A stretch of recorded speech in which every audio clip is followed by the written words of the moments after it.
So, what really drives you? Is it the money, the passion, or maybe a sense of duty? For decades, psychologists have been trying to crack this code of human motivation. Today, we're going to dive into one of the most powerful frameworks for understanding why we do what we do. It's called self-determination theory. And trust me, it's a total game changer. And it all starts with this really surprising puzzle. Okay, think about something you absolutely love doing. Could be playing an instrument, gardening, maybe coding a project just for fun. Now imagine someone starts paying you for it. You'd think, awesome, now I get paid for my passion, right? Well, here's where it gets weird. Early research found this strange paradox. Sometimes, when you add a reward, it can completely extinguish the very fire that made you passionate in the first place. So what on earth is going on here? To get what's happening, we've got to look at the two basic types of motivation. First, you've got intrinsic motivation. This is when you do something just for the love of it, for the pure joy of the process. It's interesting, it's challenging, it's just fun. Then, on the other side, you've got extrinsic motivation. This is when you're driven by some external thing, a paycheck, a good grade, or maybe trying to avoid getting in trouble. The activity itself is just a way to get to that other outcome. And this is the heart of the puzzle. Researchers figured out that when a reward feels like it's controlling you, like it's pressuring you to perform, it can actually crush your sense of autonomy. And that's that feeling of doing something because you choose to. Suddenly your brain shifts from, I want to do this, to I have to do this to get the reward. And that tiny little shift, it can be a total passion killer. So, get this. The reward itself isn't the problem. Rewards aren't automatically good or bad. It all comes down to what that reward means to you. Is it a leash controlling what you do and making you feel like a puppet? Or is it more like a trophy, a piece of feedback that says, hey, you're really good at this? A leash kills your motivation, but a trophy? That can actually boost it by making you feel more competent. Now, let's be real, most of life isn't all passion projects. We have jobs, we have chores. A lot of what we do is extrinsically motivated. But, and this is a huge but, not all extrinsic motivation is the same. It actually exists on this whole spectrum, a journey from feeling totally controlled to having a genuine sense of, yeah, I want to do this. Let's break down how that works. This whole process is called internalization, and it's kind of like climbing a ladder. Way down at the bottom, you have external regulation. This is pure carrots and sticks. One step up, there's introjection. This is when you've sort of swallowed a rule whole. You do it because you think you should, to avoid feeling guilty, but it still feels like this nagging internal pressure. Now, identification.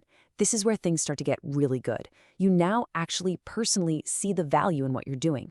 And then, at the very top, you have integration. The action isn't just valuable anymore. It's become a core part of who you are. And that really brings us to the main point here.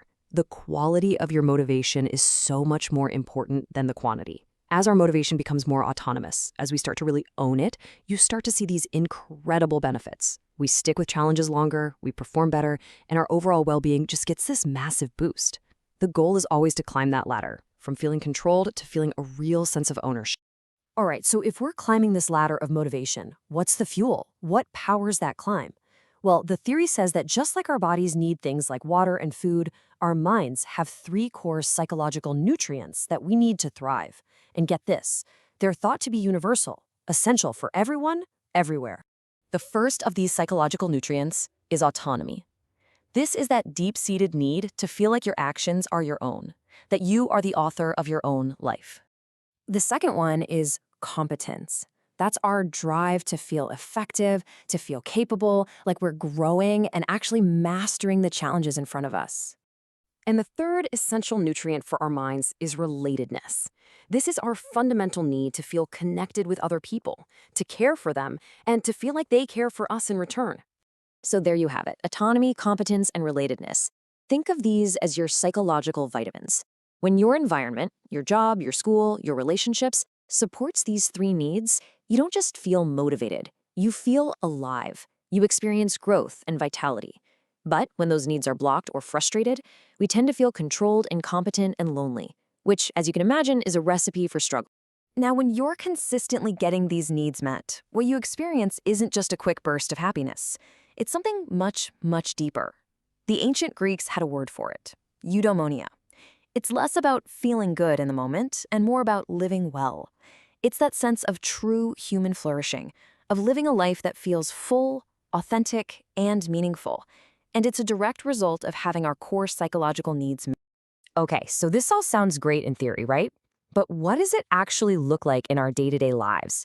Well, these three core needs are basically the hidden engine shaping everything, from the goals we set for ourselves to the kinds of relationships we build.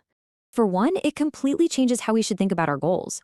When we chase after things like personal growth or building strong communities, what the theory calls intrinsic goals, we're directly feeding those needs for competence and relatedness. And the research shows again and again this leads to way more well-being. But when we get obsessed with extrinsic goals like money, fame, or image, well, they often fail to satisfy these core needs and can sometimes even make us less happy. And this isn't just about goals, it's about our relationships too. The theory suggests that the absolute best relationships are what you'd call autonomy supportive. What does that mean? It means your partner doesn't just love you, they support the real you. They encourage your quirky hobbies, they respect your decisions even if they don't agree with them, and they make you feel truly seen and understood. That kind of support is absolutely vital for meeting our need for relatedness. All right, so let's start to pull all these pieces together. It's pretty clear that self-determination theory isn't just some abstract idea for academics. It's a really powerful, evidence-backed framework that you can see playing out in pretty much every part of our lives. I mean, the reach of this idea is just incredible. It gives us a practical roadmap for creating environments where people can actually thrive.